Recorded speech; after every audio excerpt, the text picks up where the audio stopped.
Hello friends, आज की video में आपके लिए लाए कि अलार्म का रिंगटोन कैसे चेंज कर सकते हैं।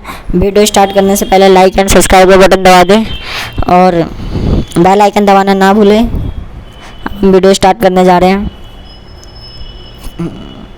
पहले हमें मोबाइल सेटिंग पे जाना है। मोबाइल सेटिंग पे जाने के बाद हमारा साउंड ऑफ वाइब्रेशन दे रखा है, उस पर जाना है।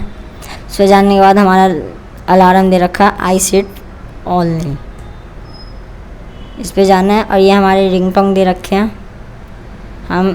हमें कोई और रिंगटोन चुनना, हम ऑल रिंगटोन पे क्लिक करते हैं और ये हमने रिंगटोन बदल दिया है।